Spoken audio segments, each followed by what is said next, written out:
দিলীপ ঘোষ গরম গরম উত্তরটা কোথায় দিচ্ছে? মিডিয়ার মাধ্যমে, ক্যামেরার মাধ্যমে, আর ফোনে এর মাধ্যমে।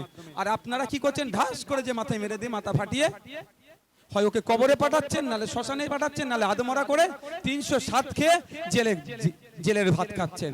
বা এটা আমাদের হচ্ছে না? এটা বন্ধ করা দরকার কি দরকার নয়?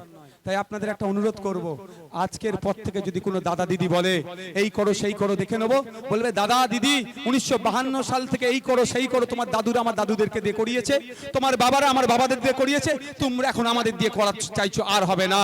এবার আমরা দর্শকের ভূমিকা পালন করব, সাড়ে সাড়ে লড়াই করবে, আমরা গ্যালারি থেকে দেখবো তোমরা কি করছো।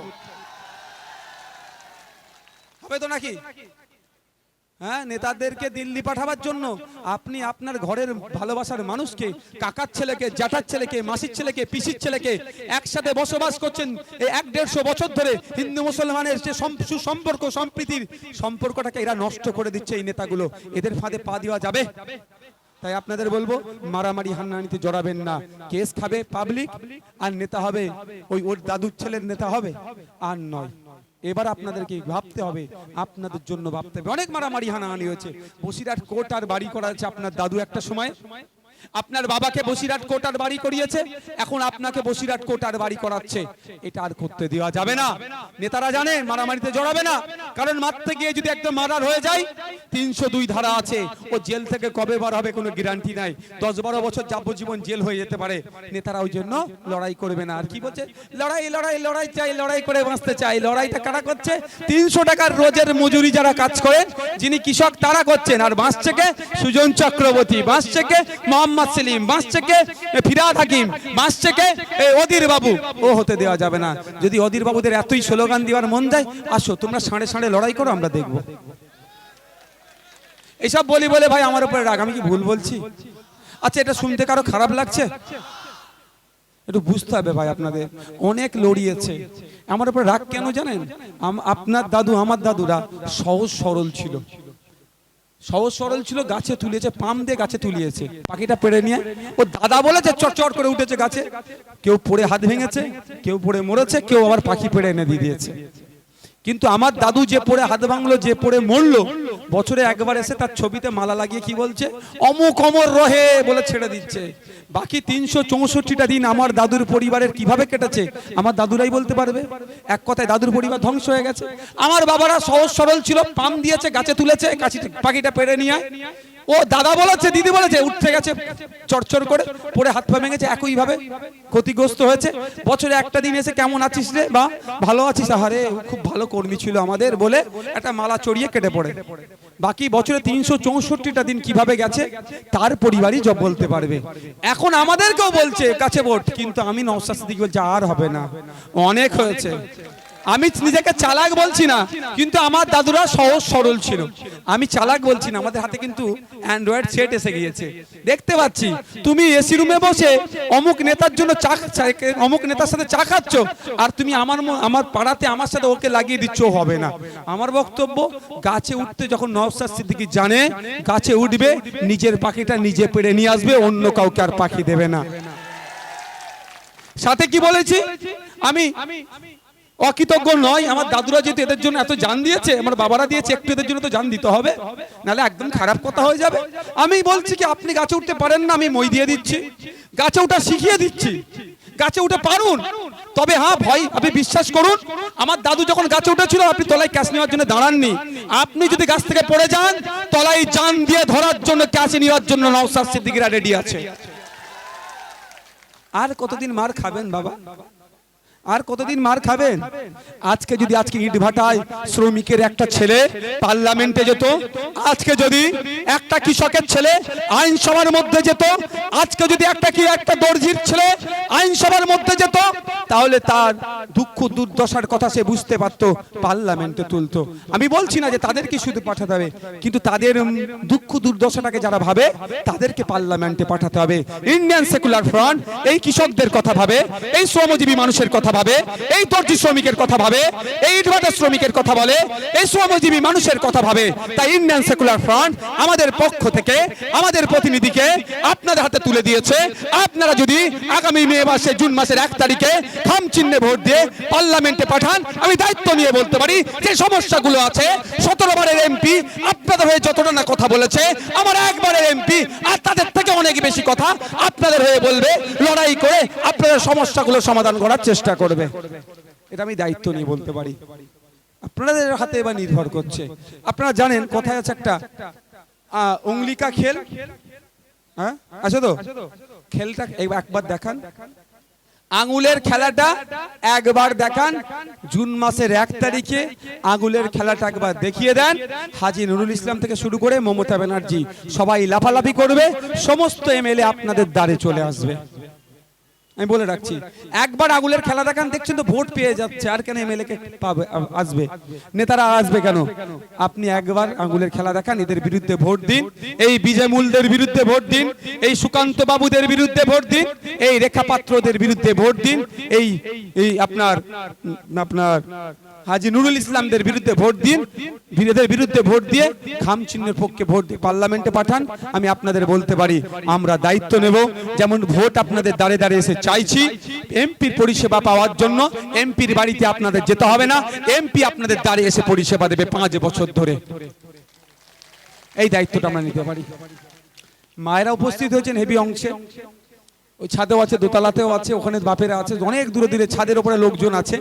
আমি আপনাদের একটা কথা বলবো এবার, এই কথাটা তৃণমূল যারা করেন তারাও একটু মনোযোগ সহকারে শুনবেন, মাইকের আওয়াজ যাচ্ছে যাদের কাছে, সবার উদ্দেশ্যে বলছি। আর 5টা মিনিট টাইম নেব, অসুবিধা আছে কারো? কারো অসুবিধা আছে? হাতটা তুলুন তো যারা শুনতে চান। মায়েরা শুনতে চান তো? দূরে যারা বাপেরা আছেন, এই ছাদে যারা আছেন মায়েরা, একটা খুব বেশি হলে 5 মিনিট টাইম নেব। আমি আপনাদের বলি, এখানে যারা উপস্থিত হয়েছেন মায়েদেরকে 1000-1200 টাকা দিচ্ছে, আমি বিরোধিতা করব না, কিন্তু মায়েরা বাপেরা আজকে এখান থেকে বাড়ি ফিরে যাবেন, আপনার বাড়ির ছেলে মেয়েরা কোথায় পড়ে? হ্যাঁ, কতজনের ছেলেরা বেসরকারি স্কুলে পড়ে? একটা হাত তুলবেন। বেসরকারি স্কুলের কাজ কতজনের ছেলে? বেসরকারি বলেছি, সরকারি নয়। প্রাইমারির কথা বলছি না, ওই আপনাদের পাশের বাড়ির প্রাইমারি আছে ওখানে, ওটার কথা বলছি না। টাকা দিয়ে যাকে, একটা কথা, টাকা দিয়ে যাকে পড়ায়, কতজনের ছেলে? 2 জন, 3 জন, 4 জন, 5 জন, 6 জন, 7 জন, এই এখানে 10 জন আছে। এখানে 1000-5 মানুষ তো সব মিলিয়ে আছে, আরো বেশি তো কম নয়। 1010 মানুষ আছে, 10 জন বাদ দেন, পার্সেন্টেজ আসবে না। তাহলে আপনাদের ছেলেগুলো সব কোথায় পড়ে? সব সরকারি স্কুলে। আজকে চলে যান, আজকে বক্তব্য শুনে বাড়ি যাবেন। আর এটা তৃণমূলের বন্ধুদেরও বলছি, যারা অভিষেক বাবু জিন্দাবাদ জিন্দাবাদ করে রাত দিন এক করে ফেলছে, যারা হাজী নুরুল ইসলাম জিন্দাবাদ জিন্দাবাদ করে রাত দিন এক করে ফেলছেন, যারা মমতা ব্যানার্জি জিন্দাবাদ করে করে, তৃণমূল কংগ্রেস জিন্দাবাদ করে করে রাত দিন এক করে ফেলছেন, তাদের উদ্দেশ্য বলছি, কথাটা ঠান্ডা মাথায় শুনবেন, কথাটা ঠান্ডা মাথায় শুনবেন। রাগ হলে দুটো গালি দেওয়ার ইচ্ছা গেলে 4টে দিয়ে মনটা শান্তি করে নেবেন। নওশাদ ভাইকে আমার কোনো অসুবিধা হয় না, 4টে দিয়ে কোনো মানসিকভাবে অন্তত শান্তি পাক। তো কিন্তু আমি যে কথা এখন বলতে যাচ্ছি একটু শুনবেন। আজকে আপনারা বাড়ি যাবেন, বাড়ি গিয়ে আপনার বাড়ির ছেলে মেয়েগুলোকে ডাকবেন। ক্লাস 4-এ পড়ে, 3-তে পড়ে, 5-এ পড়ে, 6-এ পড়ে, তো আরো বড় বড় পড়ে, অত দূরকে অপমান করতে চাইছি না আমি তো 5-6 এর বাচ্চাগুলোকে ডাকবেন, 4-এর বাচ্চাগুলোকে ডেকে, যার যে বাড়ি বাচ্চা আছে, অঙ্কের বইটা, গণিতের বইটা খুলে দেবেন, দিয়ে বলবেন বাবু একটু অঙ্কটা কত। মায়েরা বলছি আপনারা ট্রাই করবেন, দেখবেন আপনারা। ক্লাস 6-এর বাচ্চাকে বলবেন বাবু তোর নাম, আমি তোর বাপ, তোর বাপের নাম, তোর মায়ের নাম, কোন স্কুলে পড়িস, কোন অ্যাড্রেস, ইংলিশে একটু লিখে দে তো। ঠান্ডা মাথায় বুঝবেন। আর গলাটা খুব যন্ত্রণা করছে, ঠান্ডা মাথায় বুঝুন। তাহলে খুলে দিয়ে লিখতে পারবে না। আমার মনে হয় 90টা বাচ্চা, আপনার মেয়ে, আমার বোন, আপনার ছেলে, আমার ভাগনা পারবে না। 100 জনের মধ্যে 90 জন ফেল করবে ওই পরীক্ষাতে। কিন্তু মমতা ব্যানার্জি কি করছে? স্কলারশিপ দেওয়ার জন্য নম্বর বাড়িয়ে দিচ্ছে। ভবিষ্যৎটা কার ছেলের হচ্ছে ক্ষতি? অভিষেক ব্যানার্জির ছেলের ক্ষতি হচ্ছে না আপনার ছেলের হচ্ছে?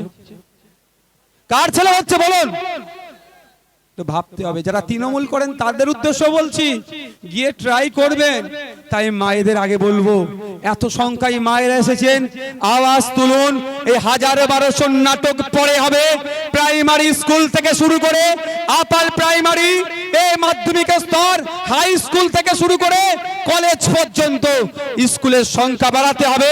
বর্তমান যে স্কুলগুলো আছে ছাত্র সংখ্যা অনুযায়ী আপনার শিক্ষক দিতে হবে, শিক্ষার পরিকাঠামো তৈরি করতে হবে, শিক্ষার ইকুইপমেন্ট দিতে হবে।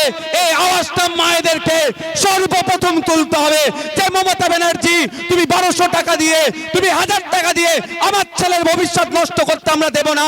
1000-1200 তোমার রাখো, পরে হবে, আগে প্রাইমারি স্কুলের টিচার দাও। হবে তো নাকি মায়েরা? না, 1200 টাকায় ভুলে যাবেন 1000 টাকায়। এখন 1000-1200 নিয়ে আপনার ছেলের ভবিষ্যৎ খারাপ করলে ওই ছেলেই কিন্তু একদিন আপনাকে প্রশ্ন করবে, মা তোমাকে 1200 টাকা 1000 টাকা দিয়ে আমার ভবিষ্যৎটা নষ্ট করেছে, তুমি 1000-1200-র জন্য আমার ভবিষ্যৎটা নষ্ট করে দিলে। এই উত্তর কিন্তু দিতে পারবেন না, আর উত্তর দিলেও তখন আর শুধরাবার জায়গা থাকবে না। আমি অবাক হয়ে যাই, আপনি তৃণমূলের বড় বড় নেতাকে যে বলবেন, দাদা আমাদের একটা ক্লাব ভেঙে গিয়েছে, টালির ছিল, ও ঢালাই করে দেবে। দাদা একটা ক্রাম বোর্ড দরকার, ম্যাচ বোর্ড কিনে দেবে ক্রাম। এ ভাই, তাহলে তুমি এত বকছো কেন? তাহলে তোমরাই বক্তব্য দাও, এটা শুনুক। ভাই গলার যা হচ্ছে আমি বুঝতে পারছি, এত মানুষ এসেছেন সেই জন্য বলছি না, আমি বাড়ি চলে যেতাম ভাই, বিশ্বাস করুন, খুব কষ্ট হচ্ছে আমার গলায়। ম্যাচ বোর্ড কিনে দেবে। দাদা আমাদের টিভিটা একটু পুরাতন পাড়া হয়ে গেছে, এটা ঝিলঝিল করছে, ও 52 ইঞ্চি এখন এলইডি নাকি দামি কোম্পানি টিভি বেরিয়েছে, ও কিনে দেবে। আর আপনি আবার গিয়ে বলুন, দাদা আমাদের বাচ্চাগুলো যে প্রাইমারি স্কুলে পড়ে টিচার নাই, যে প্রাইমারি স্কুলে পড়ে ওই বোর্ড নাই, বাচ্চাগুলো নিচ মেঝেতে বসে, টেবিল নাই, চেয়ার নাই, বলবে দেখছি। আপনি গিয়ে বলুন, দাদা মেয়েগুলো ছেলেগুলো বড় হচ্ছে, হাই স্কুলে পড়ে, দুঃখের বিষয়, কিন্তু ওখানে গিয়ে খোঁজ নিচ্ছি, সেই অর্থে বাথরুম সেপারেট নাই বা বাথরুম পরিষ্কার নাই, একটু স্কুলে হেডমাস্টারকে বলে দেন না, আমাদের কথা শুনছে না। বললে ঠিক আছে দেখছি। বুঝতে পারছেন? আপনি বলবেন, দাদা ফিস্টি করতে যাচ্ছি, কিছু টাকা লাগবে। কত টাকা রে? যদি বলি 10,000, আপনি বলেন 12,000 দেবে। 2,000 টাকা বলে মদ খেয়ে হই হই কর। কিন্তু আপনার ছেলে যেখানে মানুষ হবে, যেখান থেকে আপনার ছেলের ভবিষ্যৎ হবে, যেখান থেকে আলো দেখাবে আপনাকে, সেই জায়গাটাই সুকৌশলে ধ্বংস করে দিচ্ছে এই মমতা ব্যানার্জি সরকার। এখানে অনেকে বসে আছেন, এখানে অনেকে বসেছেন, অনেক বুথ থেকে আছেন। 13 বছরে মমতা ব্যানার্জি আপনার বুথে নতুন একটা শিক্ষা প্রতিষ্ঠান করে দিয়েছে, একটু হাত তুলে বলবেন কেউ? কিন্তু মমতা ব্যানার্জি কি বলেছিল 2011 সালের আগে?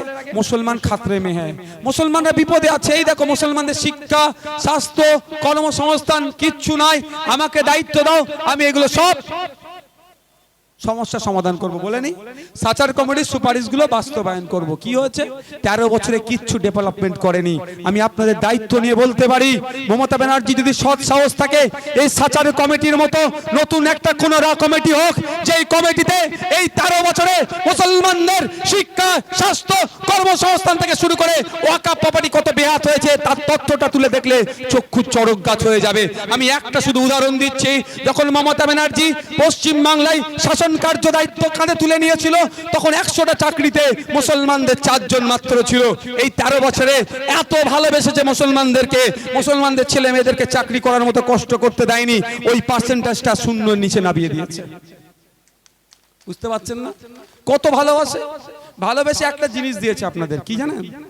রাগ হতে পারে, বাজারের অনেক মাইক আছে, তার রাগ হতে পারে, কিচ্ছু করার নেই। কি দিয়েছে?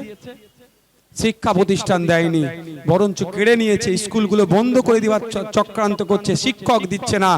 এর পরিবর্তে কি দিয়েছে?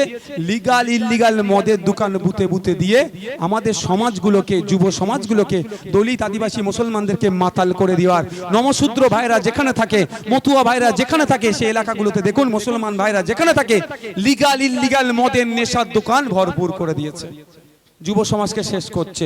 মায়েদের বলি, আপনি এখানে উপস্থিত আছেন, মায়েদের বলছি আমাদেরকে সুযোগ দেন। আগামী দিনে যদি আমরা বাংলায় ক্ষমতায় আসি, আমাদের অন্যতম একটা কাজ থাকবে সমস্ত মদের দোকানগুলোকে বন্ধ করে দেওয়া। একটা দোকান রাখবো না, সব বন্ধ করবো আমরা, যদি মায়েরা সুযোগ দেন। আজি নুরুল ইসলাম কি বলবে আর সিদ্দিকুল্লাহ চৌধুরী কি করবে ও আমি দেখি না। আমি নওশাদ সিদ্দিকী, আমি তারপর বিশ্বজিৎ মাইতি, আমি হচ্ছে মুসা।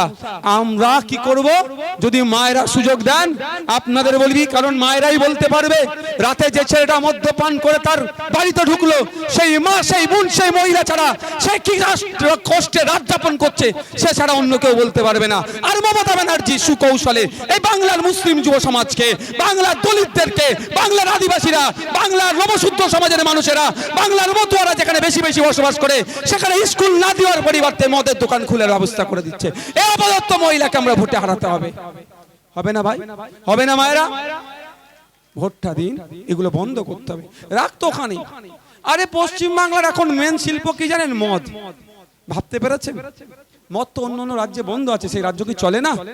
গুজরাট, বিহার, আরো রাজ্য আছে, ওগুলো বন্ধ করা যায়। মমতা ব্যানার্জি করবে না, কারণ মদ বন্ধ করলে তো ওই মদ খাই আর মারামারি করে ভোট লুট করানো যাবে না। মদ বন্ধ করলে শিবু উত্তম আর হবে না। ওই যে দুর্নীতিগ্রস্ত নেতাগুলো আছে, মদ বন্ধ করে দিতে এই অন্যায়গুলো করিয়ে লোকের ছাদে, লোকের বাড়ির কাছের ইট ভাঙানো যাবে না। এগুলো করবে না। কিন্তু যদি আগামী দিনে আপনারা সুযোগ দেন আমরা এই কথা এগুলো করব। ভাই সময় স্বল্প, কৃষকদের কথা বলে আমি শেষ করব।